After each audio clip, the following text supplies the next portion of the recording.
नमस्कार।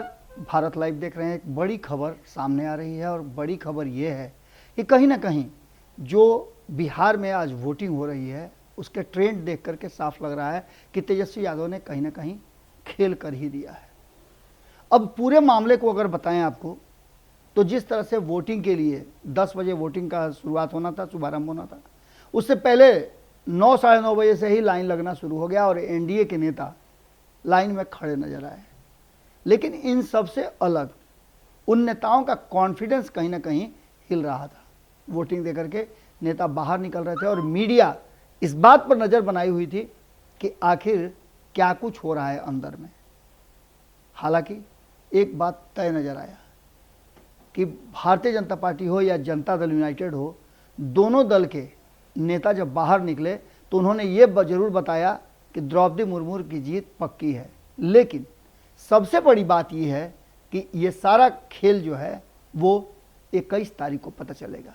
ये बात भारतीय जनता पार्टी के लोग भी कह रहे हैं और विपक्ष भी इस बात को बता रहा है कि द्रौपदी मुर्मू की जीत होगी या यशवंत सिन्हा की ताजपोशी होगी। ये बातें पता चलेंगी। हालांकि आंकड़ों की दृष्टि से अगर देखा जाए, जो ट्रेंड है उस ट्रेंड के हिसाब से, जो पहले से बातें चल रही हैं उसके हिसाब से क्लीन स्वीप कर रही हैं, सीधी तौर पे जीत दर्ज कर रही हैं द्रौपदी मुर्मू।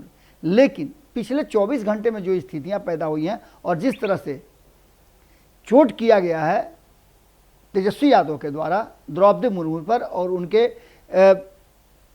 पद को लेकर के, उनके चयन को लेकर के, उस बात ने कहीं ना कहीं सोचने के लिए मजबूर कर दिया है।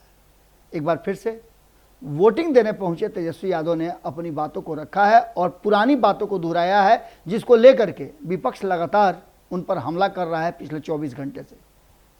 पिछले 24 घंटे पूर्व तेजस्वी यादव ने कहा था कि हमें ऐसा राष्ट्रपति चाहिए जो हमारे संविधान और लोगों की रक्षा कर सके और पूरी नज़र पैनी बना के रखे। इस पर तेजस्वी यादव को लेकर के विपक्ष, उनके जो विरोधी हैं, वो घेरना शुरू कर दिए और साफ तरीके से कहा कि एक ट्राइबल समाज से आने वाली महिला जिन्होंने बहुत सारा संघर्ष करके इस मुकाम को हासिल किया है, इस जगह आई हैं, उनके साथ इस तरह का बात करना तेजस्वी यादव को शोभा नहीं देता है।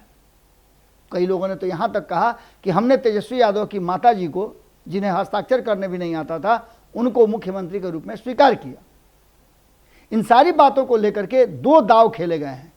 एक तो ये कि तेजस्वी यादव ने आज फिर जब विधानसभा में पहुंचे वोटिंग करने के लिए तो उन्होंने उसी बात को दोहराया और कहा कि हम उस पद पे, जो राष्ट्रपति का पद है, जो सर्वोच्च पद है, जो संवैधानिक पद है, उस पद पर एक ऐसे शख्स को चाहेंगे, ऐसे व्यक्ति को चाहेंगे जो सब पर नजर रख सके और अपनी बातों को मुखरता के साथ रख सके।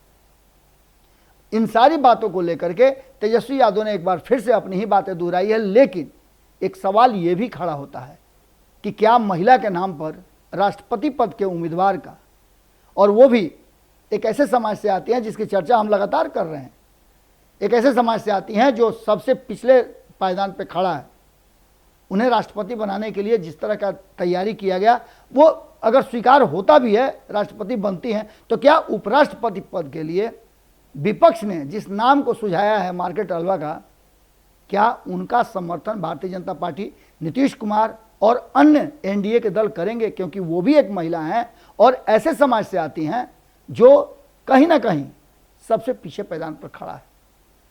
अब इस बात को लेकर के कहीं ना कहीं एक नया ट्रेंड शुरू हो गया है और मतदान के दौरान जिस तरह का ट्रेंड देखने को मिल रहा है उसने साफ कर दिया है कि तेजस्वी ने जो आंच लगाई थी अब धधक रहा है। यानी कि जो खेल शुरू किया था वो खेल अब पूरी तरह से देखने को मिल रहा है। चुनाव में मतदान आज हो रहे हैं देश भर में, अलग अलग विधानसभाओं में, और साथ ही आज मतदान केंद्र में भी हो रहा है। सभी सांसद आज मतदान कर रहे हैं, चाहे राज्यसभा के हों या लोकसभा के हों। सभी विधानसभा के विधायक और एमएलसी अपना मत का प्रयोग कर रहे हैं। परिणाम 21 तारीख को आएगा। क्या तेजस्वी यादव ने परिणाम को प्रभावित किया है इस बयान के बाद? ये बात 21 तारीख को पता चलेगी। देखना है कि विपक्ष का कॉन्फिडेंस कितना सही साबित होता है। हमारी नज़र पूरे इस मतदान की प्रक्रिया और नेताओं के बयान पर है। आपकी नज़र भारत लाइव पे होनी चाहिए। बहुत बहुत धन्यवाद। अगर ये वीडियो पसंद आई और वह बिहार के राजनीति और बिहारियत से सरोकार रखेनी तो सब्सक्राइब बटन दबा के चैनल के सब्सक्राइब कर ली। ओजे एगो घंटी बा, ओकरा बटन दबा देला से कुल सटीक और मारक खबर रुआ मुफ्त में मिल जाई। अगर रुआ पत्रकारिता के हमनी के नया प्रयोग में सहयोग कर चाहतानी तो ज्वाइन बटन दबा दी। पेटीएम नंबर नोट कर ली 9386816700। धन्यवाद।